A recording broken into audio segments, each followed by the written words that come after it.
อรุณสวัสดิ์นะคะเพื่อนๆวันนี้นะคะกูก็จะพาเพื่อนๆนะคะมาที่มหาวิทยาลัยราชภัฏรำไพพรรณีจังหวัดจันทบุรีนะคะอยู่อำเภอเมืองก็วันนี้นะคะเราจะมาที่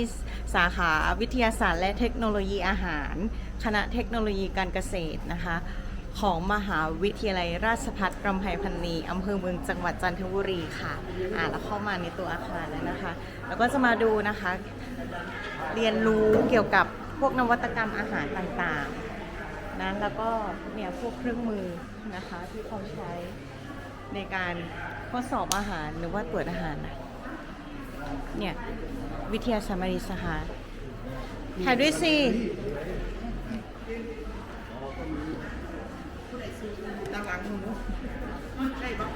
ถ่ายด้วยได้ไหมศูนย์วิจัยและพัฒนานวัตกรรมสินค้าเกษตรและภาคตะวันออกหลักสูตรวิทยาศาสตร์และเทคโนโลยีการอาหารเทคโนโลยีเกษตรและชุมชนพันธุ์โอเคเดี๋ยวเราเข้าไปในห้องนะคะจะมีวิทยากรนะคะต้อนรับโอเคค่ะเราทานน้ำเยอะ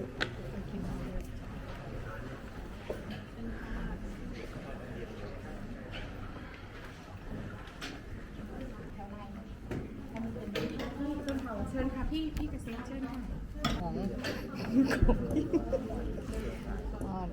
ว่าทำหลายอย่างในขณะเดียวกัน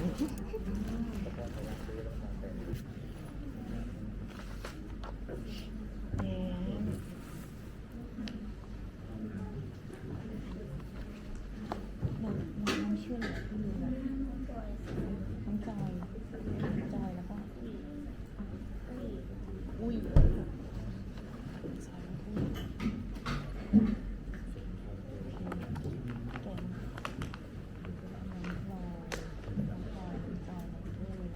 สวัสดีค่ะค่ะยินดีต้อนรับนะคะที่เข้ามาเยี่ยมชมที่นี่นะคะ เดี๋ยวช่วงนี้พักขอตามเสียสายสักครู่ค่ะ เดี๋ยวจะมีการนำเสนอนะคะหรือจะพูดคุยกันเล็กน้อยหน่อยก็ได้ค่ะโอเคมาแล้ว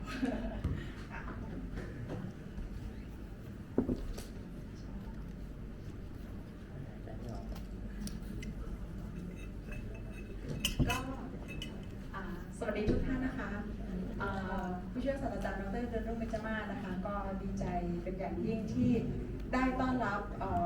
คณะศึกษาดูงานจากจังหวัดสกลนครนะคะมาไกลมากจากเขาเรียกว่าอะไรนะจากสุดขอบอีสานมาสุดขอบตะวันออกนะคะจริงๆแล้วสกลนครเนี่ยก็มาที่จังหวัดจันทบุรีอยู่บ่อยครั้งนะคะมันจะมีอยู่ช่วงหนึ่งเมื่อประมาณสัก 3-4 ปีที่แล้วก็จะมีเครือข่ายกลุ่มแปรรูปหมากเม่าก็ได้เข้ามาศึกษาทดลองวิจัยกับทางอาจารย์เดลุ่งนะคะในฐานะที่เป็นคลินิกเทคโนโลยีแล้วก็ได้ไปทดลองจริงที่โรงงานอาจารย์มีโรงงานส่วนตัวในการแปรรูปน้ำผลไม้ด้วยนะคะดังนั้นคนก็จะรู้จักอาจารย์เดลุ่งในนามคลินิกเทคโนโลยีแล้วก็รู้จักในนามนักพัฒนาเครื่องดื่มนะคะเพื่อตลาดภายในแล้วก็ต่างประเทศนะคะซึ่งวันนี้เราก็เมื่อกี้ท่านประธานสาขาได้แนะนำย้ำใช่ไหมคะเราจะมีทีมงานอาจารย์ที่อยู่ในศูนย์ทั้งหมดเนี่ย7 ท่านนะคะที่ดูแลเรื่องศูนย์วิจัยและพัฒนานวัตกรรมสินค้าเกษตรและอาหารภาคตะวันออกซึ่งดูแลโดยสาขาวิทยาศาสตร์และเทคโนโลยีการอาหารนะคะซึ่งเป็นศูนย์เดียวในภาคตะวันออกที่มีภารกิจ4 อย่างนะคะซึ่งเดี๋ยวน้องเขาก็จะอธิบายนะคะว่ามีภารกิจ4 อย่างอะไรบ้างเดี๋ยวในเบื้องต้นก็ขออธิบายแค่คร่าวๆเฉพาะสไลด์แรกหรือ2 สไลด์ว่าที่มาของศูนย์ของเราเป็นยังไงบ้างด้วยความที่ราชภัฏเนี่ยมันจะมีปัญหาอยู่1 ปัญหาก็คือเราจะได้รับสนับสนุนงบประมาณน้อยใช่ไหมคะเราจะได้รับสนับสนุนงบประมาณน้อยจากสำนักงบประมาณจะเขียนโครงการไปยังไงเราก็ไม่ค่อยผ่านเราไม่ค่อยได้ถ้าได้ก็เอาเงินไปทำอะไรก็ไม่ได้มันกระจุกกระจิ๋มนะนี่ก็คือข้อเสียของราชภัฏน่าจะเหมือนกันหมดนะคะน่าจะเหมือนกันหมดดังนั้นเนี่ยก็เลยลองเขียนงบบูรณาการภาคตะวันออกดูโดยไม่ไปแข่งในแท่งของมหาลัยแต่ว่าไปแข่งซึ่งพอไม่แข่งในแท่งมหาลัยเราก็ไปแข่งกับหน่วยงานฟังก์ชันอื่นที่มันยากกว่าแต่มันยากกว่าของเราเหมือนกับ เหมือนกับว่าเวลามิติในการคิดอ่ะมันจะคิดไม่เหมือนกัน ในนามมหาลัยมันก็จะคิดเหมือนกันว่ามหาลัยจะต้องเกี่ยวกับการเรียนการสอนโน่นนี่นั่นใช่ไหมคะยังไงเราก็ทำโครงการแบบนี้ไม่ได้ ก็ไปแย่งงบฟังก์ชันเขาก็ถามว่า แล้วหน่วยงานฟังก์ชันอื่นๆ หรือหน่วยงานจากประจำจังหวัดในภาคตะวันออกเนี่ยมันไม่มีใครทำแบบนี้ได้เหรอเขาก็ไปถามประมงทำได้ไหมแบบนี้ไม่ได้ เกษตรทำได้ไหมไม่ได้นะคะผังเมืองทำได้ไหมไม่ได้ ถ้าอย่างนั้นมหาลัยทำได้ใช่ไหมใช่มหาลัยเป็นองค์กรเดียวที่จะทำเรื่องแบบนี้ได้ แล้วทำไมไม่ไปของงบมหาลัยมหาลัยมันก็วัดแบบที่กรรมการถามนั่นแหละมันจะวัดว่าคุณมีหน้าที่การเรียนการสอนแล้วมาของบพัฒนาจังหวัดเนี่ยมันไม่ใช่มหาลัยคิดแบบนี้มันก็ตกตั้งแต่แรกก็เลยไปของงบบูรณาการภาคตะวันออกขอทั้งหมด6 ปีติดกันนะคะ6 ปีติดกันพอได้งบมาเนี่ยไม่รู้ว่าตัวเองได้มาค่ายไหนอะไรคือขอทุกองค์กรจังหวัดก็ขอกลุ่มจังหวัดก็ขอภาคก็ขอคือขอมันทุกค่ายนะคะจนพอได้งบก็ยังมีความงงว่าตกลงมาได้ค่ายไหนนะคะสรุปก็คือได้ของภาคนะคะเป็นงบบูรณาการภาคตะวันออกตอนนั้นก็ตั้งชื่อว่าการพัฒนาวิจัยและพัฒนานวัตกรรมสินค้าเกษตรและอาหารแล้วก็วงเล็บว่าภาคตะวันออกเราอยาก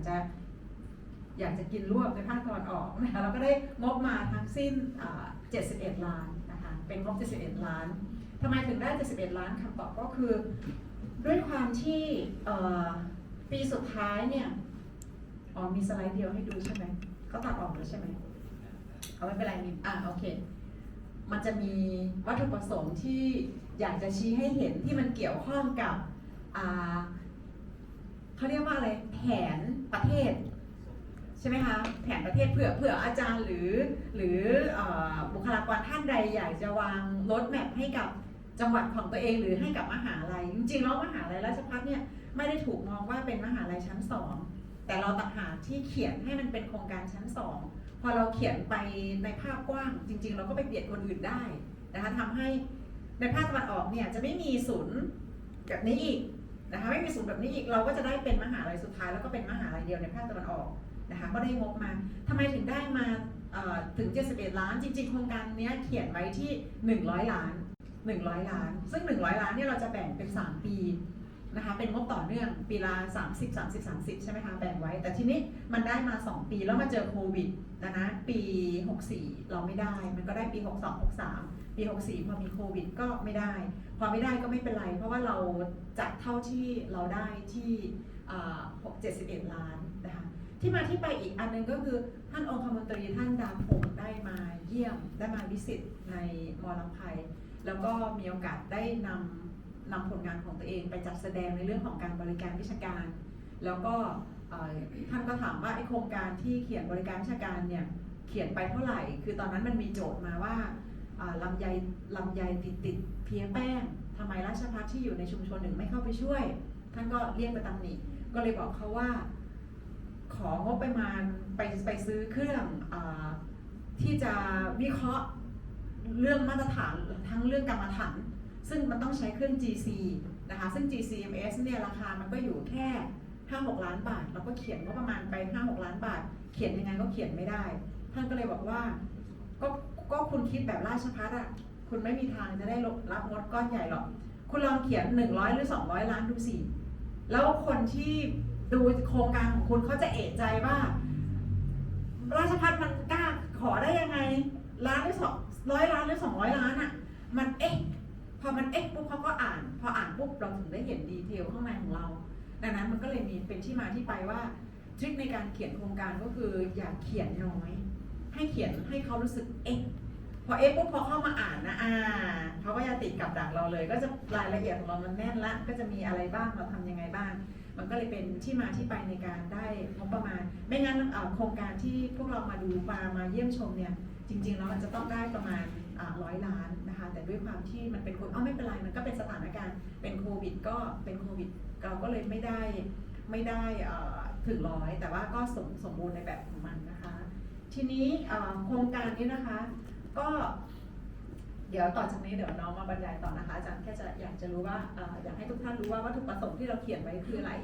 จริงๆเนี่ยวัตถุประสงค์ในการของงบประมาณเนี่ยเราไม่ได้มองแค่หนึ่งนัยยะของการทำงาน เพราะถ้าเรามองเรื่องการเรียนการสอนเนี่ยเราไม่สามารถที่จะของงบประมาณได้เป็นก้อนใหญ่ใช่ไหมคะเขาก็ไล่เรามาขอในมหาลัยถูกไหมทีนี้พอมันเป็นแบบนี้ปุ๊บเนี่ยเราจะต้องทำภาพใหญ่ดังนั้นภาพที่ทำก็คือเป็นต้นน้ำกลางน้ำแล้วก็ปลายน้ำแต่ด้วยความที่หลักสูตรของพวกเราเป็นหลักสูตรฟู้ดไซแอนซ์ดังนั้นฟู้ดไซแอนซ์ของเราเนี่ยมันก็เลยกลายเป็นว่าถ้าแบบนั้นเนี่ยคุณจะได้เฉพาะกลางน้ำคือการแปรรูปอาหารใช่ไหมคะแต่พอมาดูค่า GDP หรือค่าเม็ดเงินที่มันซัพพลายมาในจังหวัดจันทบุรีเนี่ยมันน้อยกว่าเกษตรจังหวัดจันทบุรีเป็นจังหวัดที่เกษตรกรร่ำรวยอันดับหนึ่งของประเทศนะคะเขาสามารถขายทุเรียนมังคุดลำไยเนี่ยปีหนึ่งเนี่ยเฉลี่ยเนี่ยหัวครัวเรือนหนึ่งเนี่ยอยู่ประมาณ 240,000 ดังนั้นรายได้ต่อหัวต่อคนต่อปีอยู่ที่ 240,000 ซึ่งเกินมาตรฐานถ้าแถวอีสานก็อยู่ 8,000 ถึง 10,000 ซึ่งมันต่างกันเยอะในตัวของ GDP เกษตรดังนั้นเขาก็ครองแชมป์มา 3 ปีแล้วปีนี้ก็ยังต้องครองแชมป์ต่อเพราะว่าทุเรียนราคาแพงมากนะคะลูกหนึ่ง700-800มะม่วงบ้านเราที่บอกว่าบ้านเราเป็นคนกาฬสินธุ์นะคะมะม่วงบ้านเราโลละ10 บาทหาคนซื้อยังไม่ได้เลยเพราะว่าเราไม่รู้ว่าเราจะไปสร้างมูลค่าเพิ่มยังไงนอกจากขายผลสดใช่ไหมคะดังนั้นปัญหาของเราก็คือเราตีโจทย์ไม่แตกในชุมชนเราตีโจทย์ไม่แตกว่าเราจะสร้าง GDP จากสิ่งที่มันหล่นดินอยู่ได้ยังไงนะคะอันนี้ก็คือเราตีโจทย์ไม่แตกแต่พอมาจับตัวเกษตรปุ๊บเราก็ไปต้นน้ำด้วยดังนั้นต้นน้ำที่นี่ก็เลยกลายเป็นแหล่งที่ดูแลต้นน้ำเรากำลังจะผลักดันให้ที่เนี่ยเป็นแหล่งดูแลต้นน้ำอันดับหนึ่งในจังหวัดจันทบุรีตอนนี้เราเป็นอันดับหนึ่งในจังหวัดจันทบุรีแล้วนะคะเหลือแต่อันดับหนึ่งของภาคเราดูแลยังไงอันดับที่หนึ่งก็คือเรื่องทุเรียนเนี่ยเราสามารถที่จะใช้งานวิจัยซึ่งงานวิจัยเนี่ยเราจะใช้เครื่อง NIR นะคะเดี๋ยวน้องจะพาเข้าไปดูในห้องแลบซึ่งเครื่อง NIR เนี่ยเราซื้อมาทำวิจัยเฉยๆในเครื่องมูลค่า2,700,000 บาทเราก็ซื้อมาพอซื้อมาปุ๊บเนี่ยเราก็เราจะทำวิจัยอะไรเกี่ยวกับทุเรียนของมังคุดเราก็เลยเอาเครื่อง NIR เนี่ยค่ะไปวิจัยความสัมพันธ์ของคลื่นอินฟราเรดไปที่มันไปเซนส์ต่อค่าไดแมตเตอร์ในทุเรียนเราเรียกมันว่าค่า DM ไดแมตเตอร์ดูซิว่าคลื่นเนี้ยเวลามันไปชนกับน้ำในทุเรียนเนี่ยมันขึ้นมาในช่วงคลื่นที่เท่าไหร่ใช่ไหมคะเราก็ได้ช่วงคลื่นมาที่ 1,160 ช่วงคลื่นอินฟราเรดขึ้นมาแล้วก็สแกนซ้ำๆก็ทดลองซ้ำๆสแกนเสร็จเอาไปอบด้วย AOC ก็รู้ว่าคลื่นเนี้ยสะท้อนที่ความชื้นที่เท่าไหร่ทำไปจนได้พันกว่าแซมเปิลแล้วเราก็เอาค่าจริงที่เราอบจริงจากเมธอดจริงกลับมาป้อนให้เขาว่าที่คุณสแกนไปเนี่ยมันคือค่าความแป้ง32นะ45นะอะไรอย่างเงี้ยป้อนให้เขาจนเครื่องเขาก็จำดังนั้นมันก็เป็นเครื่องแรกในประเทศไทยที่มีมาตรฐานทุเรียนเต็มไปหมดดังนั้นเราก็สามารถที่จะสร้างพยากรณ์ความแม่นยำในค่าที่เราป้อนย้อนกลับเนี่ยได้ถึง 98% พอถึง 98% ปุ๊บเวลาชาวบ้านเขาเอาทุเรียนมาเนื่องจากมกอช.กำหนดให้ตัดทุเรียนแก่ใช่ไหมคะดังนั้นคำว่าแก่ของจังหวัดจันทบุรีคือถ้าเป็นหมอนทองต้องเกิน32ดังนั้นเราก็มีข้อมูลเขาก็เอาทุเรียนมาแล้วก็เอาเนื้อไปสแกนจากการอบโอเว่นเนี่ยปกติอบโอเว่นเราใช้เวลาเท่าไหร่นะปกติเราถึงจะรู้ค่าความชื้นถ้าอาหารทั่วไปก็ที่105 องศาประมาณ3 ชั่วโมงค่ะก็ประมาณ3 ชั่วโมงเราย่นจาก3 ชั่วโมงเหลือ3 นาทีจากเครื่อง NIR นะคะดังนั้นมันก็เลยกลายเป็นนวัตกรรมการควบคุมคุณภาพทุเรียนด้วยเทคโนโลยีขั้นสูงก็คือ NIR เราก็สามารถที่จะดูแลเกษตรกรปีที่แล้วเราดูแลได้ 1,176 ฟาร์มปีนี้เราดูแลได้772 ฟาร์มนะคะเนื่องจากพอเราเปิดสูตรปุ๊บมออื่นก็เปิดตามบ้างเพื่อที่จะกระจายไปแต่ว่าทางนี้ทางนั้นก็ยังเป็นที่เนี่ยที่ยังโอเคที่สุดนะคะยังเป็นสูตรที่ดูแลเรื่องต้นน้ำที่สุดอีกอันนึงที่เราสามารถดูแลต้นน้ำได้ก็คือปีที่แล้วอีกนะคะปีที่แล้วเนี่ยเราโดนประเทศจีนเนี่ย กีดกันทางการค้าทุเรียนปีก่อนหน้านั้นกีดกันลำไยปี 64 ปี 65 นะคะปี 65 กีดกันทุเรียนก็คือทุเรียนติดเชื้อโควิดไม่รับทุเรียนจากประเทศไทยเนื่องจากเปลือกทุเรียนและกล่องที่บรรจุทุเรียนมีโควิดเราก็ได้ระดมนักวิจัยทั่วประเทศนะคะก็จะมีแม่โจ้มีลำไพมีวลัยลักษณ์แล้วก็มีมอเกษตรกำแพงแสนมาระดมกันทำวิจัยแล้วก็พบวิธีการฆ่าเชื้อทำลายซาก DNA ของโควิดด้วยการใช้โอโซนร่วมกับคลอร์นะคะฉีดพ่นในตู้แล้วก็อบโอโซนเข้าไปด้วยทำให้ซาก DNA สลายไปจึงไม่สามารถตรวจเจอต่อให้เป็นซากโควิดที่ตายแล้วก็ตรวจไม่เจอในกล่องทุเรียน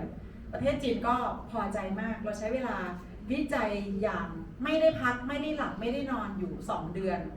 ทำให้ประเทศจีนไม่สามารถที่จะกีดกันทุเรียนได้นะคะเนื่องจากเรามีคู่แข่งเป็นเวียดนามถ้าไม่เอาทุเรียนไทยก็ไปเอาเวียดนามนะคะทำให้เราสามารถผ่าด่านการกีดกันทางการค้าของประเทศจีนได้แล้วล่าสุดก็ไปได้รางวัลนวัตกรรมดีเด่นที่ประเทศโปแลนด์นะคะเพิ่งไปรับมาเมื่อวันจันทร์ที่ผ่านมานี่เองอันนี้ก็เป็นผลงานที่ทางศูนย์เราได้ใช้เครื่องมือได้ใช้ฟาซิลิตี้นะคะในเรื่องของการช่วยเหลือเกษตรกรแล้วก็ผลงานล่าสุดที่ยังเผยแพร่ไม่ได้ก็คือเราได้ประดิษฐ์เครื่องพกพาเราให้แบบพกพานะคะก็น้ำหนักประมาณสัก1กิโลเราจะมอบให้กับองค์หน่วยงานของรัฐไปตรวจทุเรียนในสวนนะคะไปตรวจทุเรียนในสวนไปตรวจทุเรียนในลงไปตรวจทุเรียนกลางทางเพื่อที่จะจับคนที่ตัดทุเรียนอ่อนเนื่องจากทุเรียนลูกหนึ่งมัน500 บาทบ้าง 1,000 บาทบ้างพอผ่าออกมาเป็นทุเรียนอ่อนเราก็เลยใช้เครื่องนี้นะคะเราประดิษฐ์เครื่องขึ้นมาโดยใช้คลื่นไมโครเวฟนะคะเป็นคลื่นสั่นสะเทือนแล้วเราก็จิ้มลงไปในเนื้อของทุเรียนนะคะก็ใช้เวลาประมวลผลก็ประมาณ30วินาทีมันก็จะแสดงผลออกมาว่าค่าแป้งทุเรียนเท่าไหร่นะคะซึ่งเราปิดงานวิจัยเมื่อสัปดาห์ที่แล้วนะคะอันนี้ก็รอประกวดในปีหน้าเช่นเดียวกันอันนี้ก็คืองานที่เราทุ่มเทในเรื่องของการพัฒนาการควบคุมคุณภาพไม้ผลต้นน้ำนะคะส่วนกลางน้ำนะคะเราก็มีการดูแลผู้ประกอบการนะคะเรามีห้องแลบในระดับ ISO 17025 นะคะเราเซตมาตรฐานเพื่อที่จะสามารถนำเข้าแล้วก็ส่งออกโดยใช้ใบเซอร์ของศูนย์เราเป็นตัวกำหนดแล้วก็มีการฝึกอบรมให้กับผู้ที่อยากจะแปรรูปที่นี่ก็มีการฝึกอบรมให้กับผู้ที่สนใจอยากจะแปรรูปดังนั้นศูนย์ของเราเนี่ยก็จะมีอาจารย์นักศึกษาจากทั่วประเทศนะคะมาศึกษาดูงานก็เดือนนึงก็เฉลี่ยอยู่ประมาณ200 ถึง 300 คนนะคะที่เข้ามาศึกษาดูงานแล้วก็มีเกษตรกรเนี่ยเข้ามาขอคำแนะนำโอท็อปขอคำแนะนำเนี่ยเดือนนึงก็ประมาณ 20-30 รายนะคะเราก็จะมีการรับจ้างพัฒนาผลิตภัณฑ์ด้วยดังนั้นศูนย์ที่นี่ก็เป็นศูนย์ที่ดูแลประชาชนแบบครบวงจรแล้วก็มีการสอนในเรื่องของปลายน้ำไม่ว่าจะเป็นการจำหน่ายเราก็จะเชิญอาจารย์คณะอื่นมาร่วมกันทำเป็นการตลาดนักการตลาดเป็นยังไงอะไรแบบไหนนะคะเราก็เลยสามารถดูแลได้ทั้งต้นน้ำกลางน้ำแล้วก็ปลายน้ำซึ่งทั้ง3อันนี้มันก็ถูกเขียนในโครงการบูรณาการภาคตะวันออกดังนั้นเราลองกลับไปเขียนโครงการดูนะคะคิดว่าภาคอีสานยังไม่มีนะคะโดยเฉพาะสกลนครนี่มันเป็นแนวที่ค่อนข้างจะโน่นไกลหน่อยคิดว่าถ้าเราเป็นฝั่งโน้นเนี่ยไม่น่าจะมีใครแข่งนะคะยิ่งตรงโน้นเรามีความชัดเจนในเรื่องของคามใช่ไหมคะเรามีผ้ามีการปลูกกล้วยมีการย้อมผ้ามีการทำนาอย่างชัดเจนคือเรารู้ว่าปัญหาของเขาคืออะไรเราจะยกระดับพวกเขาคืออะไรเราอยู่กับปัญหาเดิมๆนานๆแล้วเราก็หาทางออกให้เขาให้เจอดังนั้นนี่คือความท้าทายของมหาลัยท้องถิ่นเหมือนราชภัฏนะคะมหาลัยราชภัฏเราจะไม่ยอมรับการเป็นมหาลัยชั้น2ดังนั้นการที่เราอยู่กับปัญหานานๆเราต้องแก้ปัญหาอะไรสักอย่างให้มันยิ่งใหญ่ให้มันเด่นขึ้นมานะคะเราก็จะสู้กับมหาลัยใหญ่ๆได้ดังนั้นมหาลัยของเราก็เลยถูกเป็นมหาลัยที่ทุกคนให้ความยอมรับนะคะผู้ว่าก็มาเปิดงานมาเปิดให้กับเราซึ่งเพิ่งเปิดไปเมื่อวันที่14 ธันวาคม พ.ศ. 2565เราเปิดศูนย์ได้6 เดือนกว่าๆแต่ว่างานเราทำงานเชิงลับยังไม่ได้มีโอกาสเชิงลุกแต่ก็มีคนที่จะพร้อมเข้ามาทำงานเชิงลุกกับพวกเรานะคะอันนี้ก็คือ ศูนย์ของเราที่จะเป็น one stop service ที่จะใช้ดูแลประชาชนใน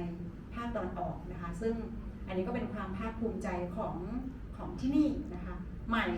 ตึกนี้ก็เป็นตึกเดิมที่ไม่มีใครเรียนไม่มีใครเอามาสอนแล้วก็มีเป็นที่เก็บปุ๋ยที่อะไรเพราะว่านักศึกษาก็ลดลงใช่ไหมคะเราก็ไม่รู้จะทำยังไงเขาก็ไปเรียนที่ตึกอื่นกันหมดตึกนี้ก็ไม่มีการเรียนการสอน เราก็เลยขอตึกนี้คืนแล้วก็งบที่ได้มานี่ก็ไม่ใช่มันเป็นงบครุพันธ์เนาะสิ่งก่อสร้างเขาไม่ให้ ก็เลยไปบีบเขามั่งอะไรมั่งใครประมูลได้ต้องมาทำอันนี้ให้ใครประมูลได้ต้องมาทำอันนี้ให้ก็เขียนเขาอยากได้เขาก็ให้หมดนะพอให้หมดปุ๊บเราต้องใส่ใน TOR เพราะว่าถ้าไม่ใส่ใน TOR ปุ๊บเราจะไม่ได้แต่ต้องไปคุยกับเขาก่อนว่าใครให้เราได้เยอะที่สุดเราก็จะให้เขาเข้ามาซื้อซองถ้าบอกว่าไม่เอาไม่ต้องมาซื้อซองว่าเราก็ไม่เอาอะไรแบบนี้ก็จะมีแล้วเขาก็จะเขียนว่ามีห้องประชุมแถมอะไรบ้างแถมอะไรเราได้บ้างเขาก็จะแถมนะคะคนที่ได้เยอะที่สุดก็แถมห้องประชุมแถมโน่นนี่นั่นแล้วก็แถมน้องๆนะคะแถมน้องๆ6 คนอันนี้ก็เป็นเทคนิคในเรื่องของการเขียนโครงการพอเราได้งบขึ้นมาปุ๊บเนี่ยมันก็จะมีงบการดูแลพัฒนาครุพันธ์ใช่ไหมคะดูแลพัฒนาครุพันธ์เนี่ยสมมติว่าเราได้30 ล้านเขาจะตัดเป็น10 ล้านเป็นเขาเรียกว่างบดำเนินการเราก็เขียนไว้ที่ 10% ก็คือ3 ล้านพอ3 ล้านปุ๊บเราก็ไปบีบบริษัทที่มาประมูลที่จะดูแลครุพันธ์เรา3 ล้านเนี่ยเปลี่ยนจากครุพันธ์เนี่ยเป็นจ้างบุคลากรดูแลครุพันธ์3 ปี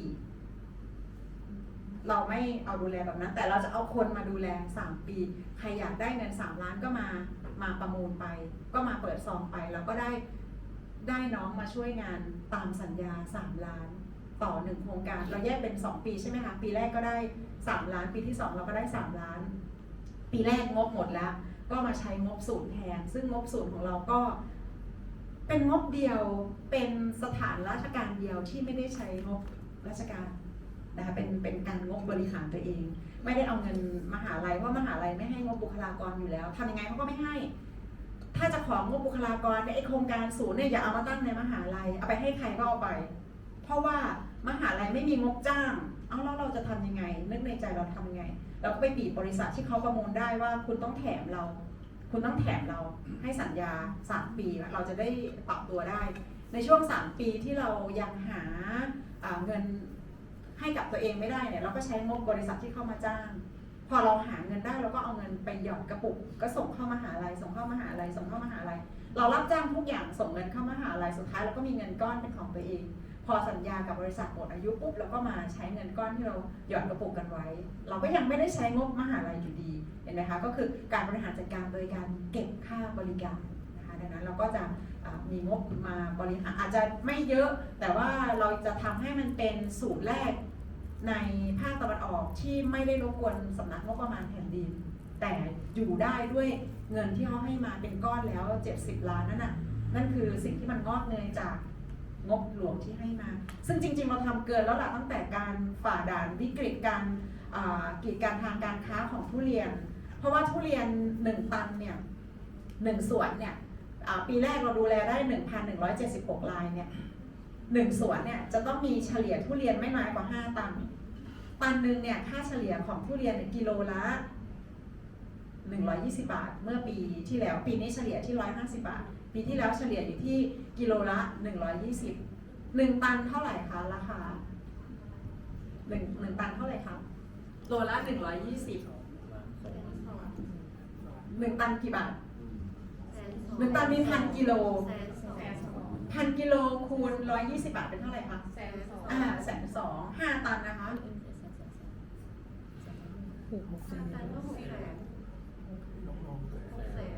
600,000ใช่ไหมคะดังนั้น 1,176 ฟาร์มคูณ 1,176 ฟาร์มที่เขาสามารถขอใบรับรองผลทุเรียนแก่จากเราไปส่งออกได้จำนวน 1,176 ฟาร์มนี่คือค่า GDP ที่นี่ช่วยจังหวัดสร้างดังนั้นมันคืนประเทศไปตั้งนานแล้วตั้งแต่วิจัยเล็กๆ การใช้เครื่อง NIR ของเราแล้วแล้วยังจะมาทำวิจัยรองรับในการแก้ปัญหาให้กับภาคตะวันออกอีกนะคะดังนั้นที่ตรงนี้ก็เลยกลายเป็นศูนย์บริการประชาชนครบวงจรนะคะทั้งต้นน้ำกลางน้ำแล้วก็ปลายน้ำนะคะอันนี้ก็คร่าวๆนะคะคร่าวยาวไปนิดนึงแต่ว่าอยากจะเล่าอยากจะแชร์ประสบการณ์ให้ฟังว่าจริงๆแล้วราชภัฏไม่ได้น้อยหน้าใครหรอกค่ะราชภัฏของเราเนี่ยเก่งนะคะอาจารย์ก็เก่งลูกศิษย์ก็เก่งนะคะเราไม่ต้องไปกังวลว่าใครจะมองเรายังไงขึ้นอยู่กับว่าเราจะมองตัวเองยังไงตรงนั้นสำคัญมากยิ่งกว่าเมื่อเรามองตัวเองแล้วเห็นค่าในตัวเองแล้วก็สร้าง value มันขึ้นมาใครๆก็พึ่งเรานะคะอันนี้ก็เป็นกำลังใจซึ่งกันและกันในฐานะที่เป็นมหาลัยราชภัฏนะคะเด็กเราก็ไปประกวดได้รางวัลที่นี่ได้รางวัลระดับประเทศเนาะของเครือราชภัฏเราได้มา4 รางวัลเฉพาะฟู้ดไซน์นะคะ3 รางวัลใช่ไหมของเครือราชภัฏเราได้มา3 รางวัลแล้วก็ระดับประเทศของโฟร์สแตทเราได้รางวัลการสร้างคอนเทนต์ดีเด่นใน TikTok อันดับ1นะคะจาก61 ทีมเราชนะจุฬาธรรมศาสตร์เกษตรคือจริงๆเนี่ยมันไม่ได้เกี่ยวว่ามหาลัยอะไรเป็นมหาลัยอะไรมันเกี่ยวอยู่กับว่าเราจะผลักดันเด็กเป็นยังไงฝีมือจะเป็นยังไงเท่านั้นเองนะคะแล้วเราก็ติด20 ทีมเราติด20 ทีมตอนไปแข่งโฟร์สแตทเราได้คะแนนสูงอันดับ5พอๆกับมอเชียงใหม่นะคะคะแนนเต็ม23เราได้18ใช่ไหมคะ18เต็ม28นะคะเราได้อันดับ5พอๆกับมอเชียงใหม่เราติดรอบใน20 ทีมแต่ว่าตอนที่เขาแข่งขันได้4 ทีมเนี่ยเราไม่ผ่านแต่ว่าก็ถือว่าเป็นอะไรที่แบบว่าเรามาในมิติใหม่เราจะไม่ทำให้ชื่อของเราหายไปจากระบบนะคะเราต้องมีชื่อของเราติดอยู่ในอะไรสักอย่างหนึ่งอันนี้ก็เป็นพยายามที่จะให้กำลังใจตัวเองแล้วก็ช่วยกันเหนื่อยพอเหนื่อยพวกมันก็สร้างได้นะคะมันสามารถสร้างได้เด็กก็เล่นด้วยอาจารย์ก็เก่งอาจารย์ก็นัดเด็กมาเสาร์อาทิตย์ก็มาติวไม่ต้องทำอะไรนั่งติวเนื้อหากันนะคะอันนี้สอนวิชาแลบจูนอยู่เนี่ยไม่ให้ไปไหนนั่งติวตัวเองอยู่ตรงนั้นแหละนะ20 ข้อเอาทำเดี๋ยวอาจารย์ค่อยกลับไปเฉลยอะไรแบบนี้ซึ่งขึ้นอยู่กับว่าเรากล้าที่จะเหนื่อยมันหรือเปล่าถ้าเรากล้าที่จะเหนื่อยเด็กเขาก็พร้อมที่จะไปขึ้นอยู่กับอาจารย์เลยราชภัฏนี่จะไม่เหมือนมหาลัยใหญ่ที่เด็กเขาเก่งหัวกะทิของประเทศมาไม่ต้องทำอะไรอาจารย์อยู่เฉยๆเด็กก็เก่งแต่ราชภัฏเนี่ยอาจารย์ต้องเก่งเด็กถึงจะเก่งเนี่ยมาท้าทายเราตรงนี้ดังนั้นเราก็จะต้องเหนื่อยกับพวกเขานะคะก็เดี๋ยวเชิญใครจะเป็นผู้บรรยายต่อน้องมาร์คใช่ไหมคะดังนั้นขออนุญาตฝึกน้องๆนะคะนี่น่าเป็นเวทีแรกของน้องที่จะนำเสนอในฐานะที่เป็นเจ้าหน้าที่อันนี้เป็นเด็กฟู้ดไซน์นะคะเป็นเด็กฟู้ดไซน์ฟู้ดไซน์จบปีไหนแล้วก็ไม่รู้แล้วก็จ้างต่อให้มาเป็นนักพัฒนาผลิตภัณฑ์นะคะเป็นนักวิจัยอันนี้ก็น่าจะทำวิจัยมาเกิน50 เรื่องได้ไหม50 ผลิตภัณฑ์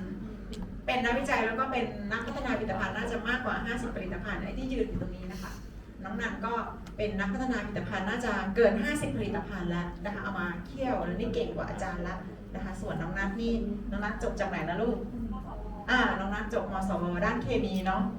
แล้วก็อันนั้นเป็นมือสแกนทุเรียนค่ะอันนั้นก็จะเป็นเขาเลยที่ป้อนข้อมูลนะคะเครื่อง NIR แล้วก็มีพี่เอ๋นี่จบจากไหนนะคะจบจากธรรมศาสตร์พี่เอ๋นี่ก็จะเป็นมือกรีดทุเรียนค่ะเป็นมืออบค่ะร้อนอยู่กับเตาอยู่กับช่างจนแบบว่าไม่ต้องทำอะไรวันหนึ่งช่างไป200 ตัวอย่างช่างอบอยู่อย่างนั้นนะคะเพื่อที่เอาข้อมูลกลับมาป้อนให้น้องนัทป้อนก็ทำงานร่วมกันเนาะแล้วก็มีน้องมนนี่ทำ U2T พองบ U2T หมดก็ต่อนะคะกำลังฝึกเป็นเจ้าหน้าที่ของรัฐการเขียนกงโน่นนี่นั่นวุ่นวายกับระบบเงินเพราะว่าเงินใดๆก็แล้วแต่เมื่อส่งเข้ามอแล้วเนี่ยเอากลับมายาก หาเงินง่ายแต่ใช้ยากนะคะใช้ยากนะเอากลับมายากนะคะแล้วก็มีพี่อีทนะคะพี่อีทอยู่ข้างหลังอันนั้นก็เป็นคลินิกเทคโนโลยีนะคะนี่ก็อยู่มาปี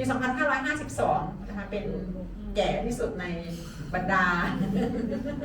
ปี 42 ปีนี้ปี 66 นะคะ 14 ปีนะคะเราก็จะมีประสบการณ์ต่างๆที่มาร่วมอุดมการณ์นะคะก็จะมีท่านอาจารย์จิรพรนะคะก็รับตำแหน่งประธานสาขามาได้ปีนี้เป็นปีที่2เนาะหรือ3แล้ว ตัวเองก็ตำแหน่งอะไรก็ไม่รู้ ส่วนใหญ่ก็เป็นผู้จัดการศูนย์นี่แหละค่ะแต่ว่าทำอะไรด้วยกันทุกอย่างนะคะ ก็เชิญน้องมัดมาให้รายละเอียดว่าศูนย์เรามีอะไรบ้างแล้วหลังจากนั้นเราก็หลังจากที่น้องมัดบรรยายเสร็จแล้วเราก็จะมีการแบ่งกลุ่มนะคะไปดูฟาซิลิตี้ต่างๆเรามีโรงงานแปรรูปสมุนไพรที่สามารถรับจ้างผลิตนะคะแล้วก็จะมีงานวิจัยชะมวงที่เรากำลังจะเป็นงานพัฒนาชี้นำนะคะเราก็ไปเก็บพืชสมุนไพรมาพืชไหนมีสารต้านอนุมูลอิสระสูงก็มาวิจัยชี้นำแล้วเราก็จะเอาไปเผยแพร่เพื่อให้เกษตรกรมาช็อปวิชาการจากเราไปทำประกอบอาชีพนะคะก็จะมีหลายๆอย่างเดี๋ยวก็จะพาเดินดูว่าเรามีอะไรบ้างส่วนเดินดูเสร็จแล้วกลับมาที่ห้องนี้อีกเนาะก็จะสแตนบายรอพวกเราไปเจอคำถามอะไรมา ก็กลับมาถามได้นะคะอันนี้ก็ให้เป็นทีน้องมัดก่อนตอนนี้อย่าเพิ่งถามนะคะให้ไปช็อปให้ไปเดินเที่ยวก่อนเที่ยวเสร็จแล้วก็กลับมาที่นี่แล้วเราก็จะมาคุยกันอีกรอบหนึ่งนะคะค่ะขอบคุณค่ะ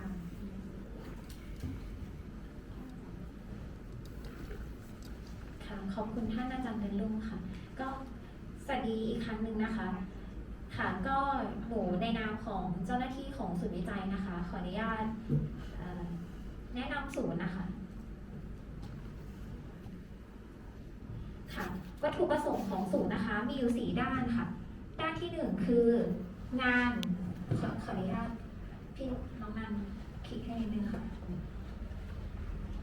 งานที่ให้บริการนะคะด้านที่1คือกิจกรรมทดสอบสินค้าเกษตรอาหารนะคะจะเป็นมาตรฐาน ISO 17025 ค่ะจะเป็นทางฝั่งแลบนะคะเดี๋ยวเราจะได้เข้าไปดูกันค่ะข้อ2ค่ะข้อ2ก็คือในเรื่องของมาตรฐานของห้องแลบนะคะเราจะมีการวิเคราะห์แร่ธาตุนะคะเดี๋ยวเราได้เข้าไปดูเครื่องด้านในกันค่ะเดี๋ยวแนะนำเครื่องถัดไปค่ะเครื่องนี้ก็คือเครื่องวิเคราะห์น้ำค่ะเดี๋ยวจะได้เข้าไปดูข้างในค่ะ น้ำอะไร น้ำอะไรธาตุดินอะไร กลับไปที่เครื่องวิเคราะห์ธาตุดินค่ะ เครื่องนี้เป็นเครื่อง ICP-MS นะคะ ก็ใช้วิเคราะห์ธาตุดินค่ะ พี่เอ๋อยากอธิบายไหมคะ หรือจะเป็นฝั่งแปรรูปถ้าเกิดว่าอยากจะฟังเรื่องการวิเคราะห์จะต้องเป็นทางฝั่งพี่เอ๋นิดนึงค่ะ ก็เครื่องนี้นะคะก็เป็นเครื่อง ICP-MS เราใช้วิเคราะห์หาปริมาณธาตุที่อยู่ในตารางธาตุนะคะ ซึ่งธาตุนี้เราสามารถวิเคราะห์ได้ทั้งในอาหารและธาตุในดินในพืชได้หมด ซึ่งธาตุอาหารอย่างเช่นในธาตุในอาหารก็พวกแคลเซียมแมกนีเซียมโซเดียมที่อยู่ในอาหารนะคะ ซึ่งเครื่องนี้เขาสามารถวิเคราะห์ได้ทีเดียวแบบฉีดไปทีนึงเนี่ยเขาสามารถลิสต์ได้หลายๆธาตุในเวลาเดียวกัน แล้วก็ความเข้มข้นเขาก็ระดับ ppb เดี๋ยวเราจะได้เข้าไปดูข้างในเครื่องจริงกันข้างในกันนะคะรูปต่อไปเลยค่ะอันนี้เป็นเครื่องวิเคราะห์น้ำนะคะ อันนี้เป็นเครื่องที่เราสามารถวิเคราะห์สารประกอบในน้ำได้ ซึ่งน้ำที่เราใช้ตรวจก็เป็นน้ำบริโภคน้ำดื่มในภาชนะบรรจุปิดสนิทอย่างเช่นสารประกอบเช่นไซยาไนด์แล้วก็ใช้เครื่องนี้วัดรูปต่อไปเลยค่ะรูปทางด้านริมนี้นะคะเครื่องนี้เป็นเครื่อง GC ค่ะ GC เราใช้วิเคราะห์หาปริมาณกรดไขมันคอเลสเตอรอลแล้วก็ทางด้านฝั่งขวามือก็เป็นเครื่อง HPLC ที่เป็นคอนโดของสูงอะค่ะเครื่อง HPLC เราก็ใช้วิเคราะห์หาปริมาณน้ำตาลวิเคราะห์ปริมาณหาพวกวิตามินต่างๆในอาหารแล้วก็รวมถึงล่าสุดที่เราฉีดกันก็คือเราหาสารคาเฟอีนได้จากเครื่อง HPLC รูปต่อไปนะคะอันนี้ก็คือเครื่อง NIR ค่ะที่เราใช้วิเคราะห์หาความแก่อ่อนของทุเรียนซึ่งน้องนัดก็เขาก็เป็นมือสแกนเครื่อง NIR รูปต่อไปเลยค่ะส่วนงานที่2นะคะจะเป็นงานของการบริการทางด้านวิจัยและพัฒนาผลิตภัณฑ์อาหารเดี๋ยวน้องมัดจะพูดต่อค่ะ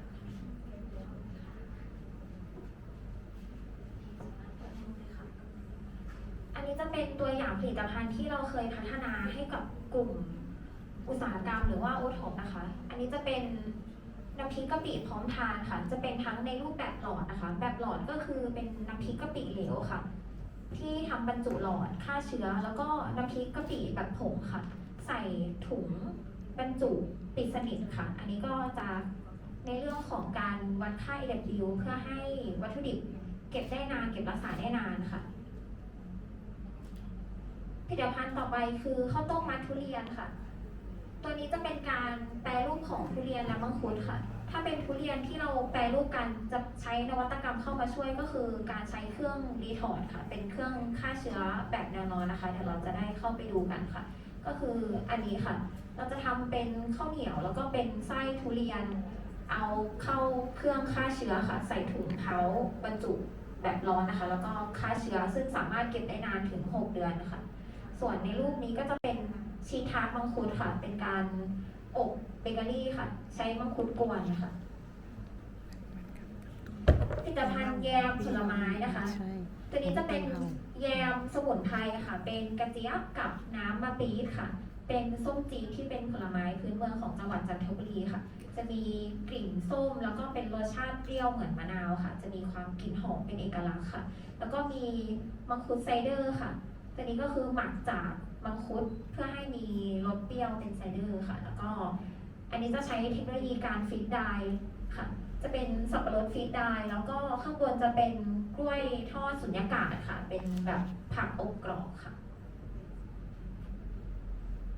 ในด้านของเครื่องสำอางค่ะ ก็จะมีการใช้น้ำผึ้งชานโลมาใช้นะคะ จะมีสครับค่ะ สครับขัดผิวใช้ไบโอชาจากเปลือกมังคุดค่ะ มีทำสบู่จากน้ำผึ้งหรือว่าชานโลงค่ะ มีทำแคปซูลค่ะ จาก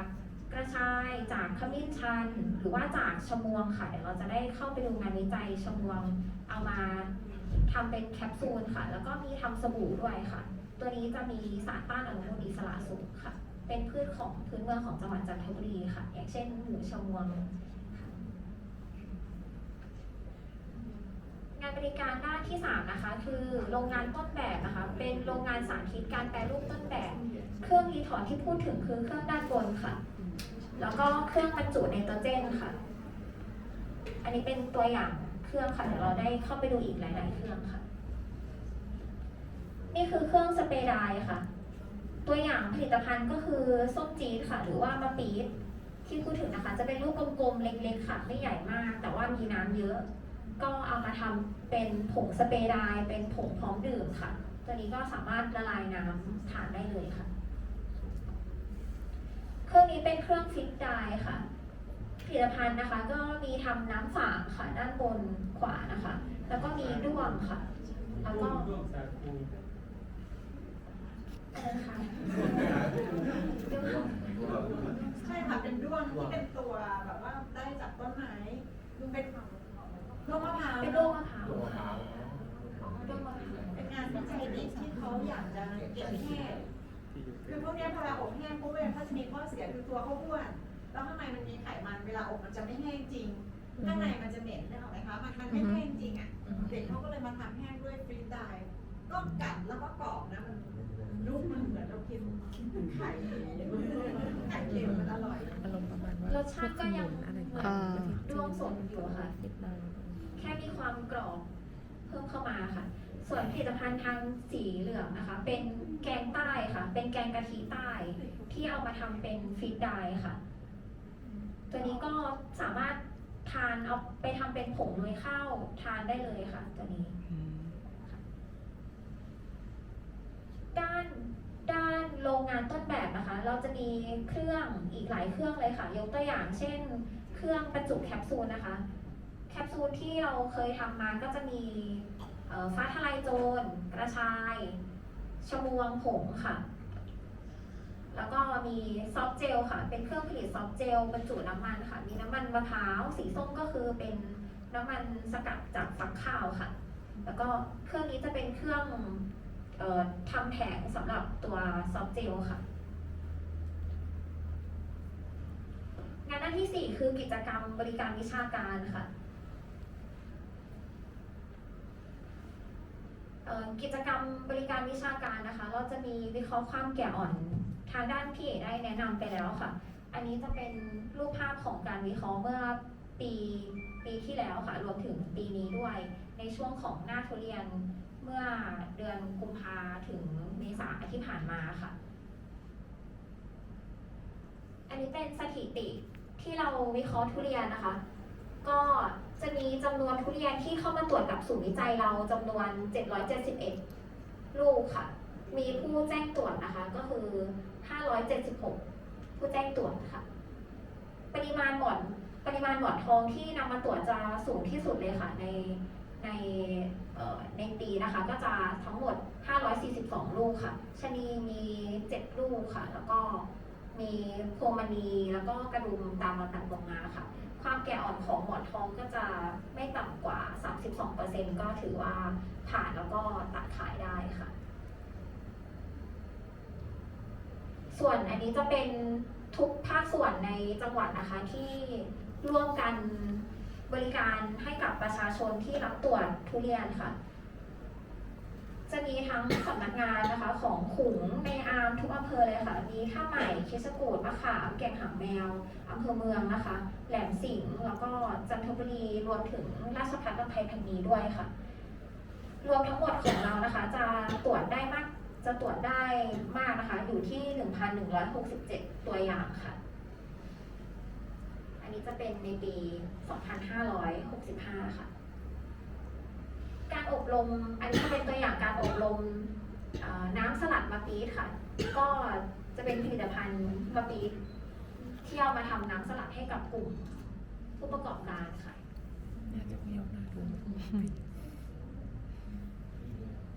ตัวนี้จะเป็นผลิตภัณฑ์ น่า จาก จะใส่ จิ้งห น้ำ รี ผึ้ ด ง ค่ะ กลม พัฒนาให้กับตำบลภวาอำเภอแก่งหาง พริก แม จิ้ง ว หรี ค่ะ ด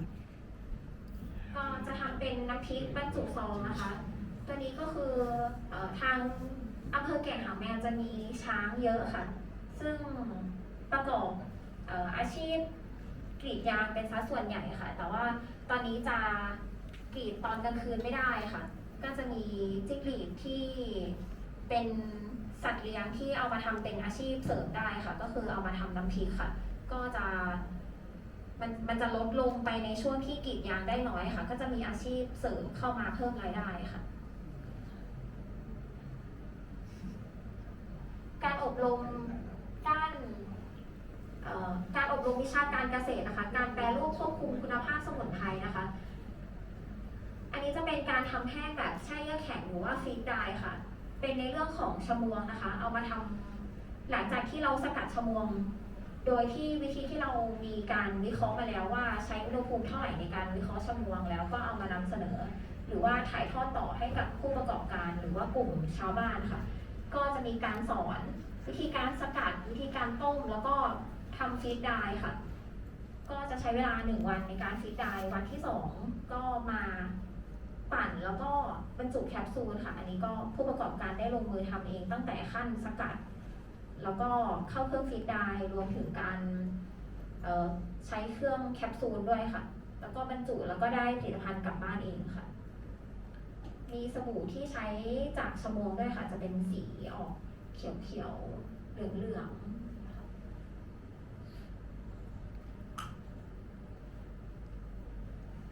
ค่ะ ก็จะเป็นการสาธิตการใช้เครื่องมือต่างๆนะคะ มีเครื่องวัด AW เครื่องวัดความชื้นแล้วก็ pH ค่ะ อันนี้เราออกพื้นที่ค่ะ ที่ตำบลตกพงค่ะ ไปสอนทำสบู่ขุนนางอ่างเอ็ดค่ะ เป็นพืชท้องถิ่นค่ะ ก็ใช้วิธีการสกัดเข้มข้นไปแล้วก็ไปสอนชาวบ้านทำสบู่ที่นั่นค่ะพืชท้องถิ่นอีกชนิดหนึ่งคือกระวานนะคะ เป็นพืชตระกูลเดียวกับข่า ก็จะเป็นลำต้นใบเหมือนข่าค่ะ แต่ว่ารสชาติเขาจะมีความเผ็ดแล้วก็กลิ่นหอมค่ะ อันนี้ก็สอนให้กับประเทศกัมพูชาที่เข้ามาดูงานนะคะ เขาสนใจในเรื่องของกะวานค่ะ แล้วก็มีการนำเสนอการทำชากะวานค่ะ สอนวิธีการตั้งแต่การใช้ส่วนไหนอบอุณหภูมิเท่าไหร่นะคะ แล้วก็บรรจุซองค่ะ แต่เนื้อใบมันจะแน่นกว่าผักติ้วจะเบาๆเนาะ ในด้านของเครือข่ายบริการวิชาการสถาบันอุดมศึกษานะคะ หรือว่าคบอนะคะ เข้ามาเยี่ยมชมศูนย์ค่ะ ไปได้เรื่อยๆเลยค่ะ ก็อันนี้เป็นตัวอย่างของผู้เข้ามาเยี่ยมชมศูนย์ในปีที่ในปีนี้ค่ะ เมื่อเดือนที่แล้วค่ะ จะมีผู้เข้ามาเยี่ยมชมเยอะมากเลยค่ะ อันนี้เป็นการบริการวิชาการของนักศึกษาค่ะ ทีมคณะอาจารย์นะคะที่ของศูนย์วิจัยและพัฒนานวัตกรรมสินค้าเกษตรและอาหารภาคตะวันออกค่ะ ม มีค่ะดังนี้ค่ะ ผู้ช่วยศาสตราจารย์ดร.เรือนรุ่งเบญจมาศนะคะ แล้วก็มีรองศาสตราจารย์ดร.วริชนนินนนท์ค่ะ มีผู้ช่วยศาสตราจารย์สุพรนะคะ แล้วก็มีผู้ช่วยศาสตราจารย์ดร.หยาดลุงค่ะ มีผู้ช่วยศาสตราจารย์กุลพรค่ะ แล้วก็อาจารย์คณิษฐาค่ะ แล้วก็ผู้ช่วยศาสตราจารย์จิรพรค่ะอาจารย์ท่านนี้ค่ะ แล้วก็ทีมงานของศูนย์วิจัยค่ะ ก็จะมีพี่กานิกาค่ะ ก็คือพี่เอ๋ค่ะ แล้วก็มีนัทการค่ะน้องนัทค่ะ ทั้งสองคนก็จะอยู่ฝั่งแลบค่ะ แล้วก็มีพี่คาทาวุฒิก็คือพี่อีทค่ะ มีสุวรรณันท์ค่ะ แล้วก็มีหนูแล้วก็มีสิริวิมลค่ะ หลังจากนี้ก็จะพาไปเยี่ยมชมในโซนต่างๆค่ะ มีอาจารย์เพิ่มเติมอะไรไหมคะ จะแบ่งกลุ่มยังไง แบ่งเป็นสองค่ะ จะแบ่งกันแล้วใช่ไหม เดี๋ยวขออนุญาตแบ่งครึ่งนะคะ เราจะแบ่งเป็น2กลุ่มค่ะ คือสลับกันของฝั่งแลบกับฝั่งแปรรูปค่ะเราขออนุญาตแบ่งครึ่งแบบนี้เลยได้ไหมคะ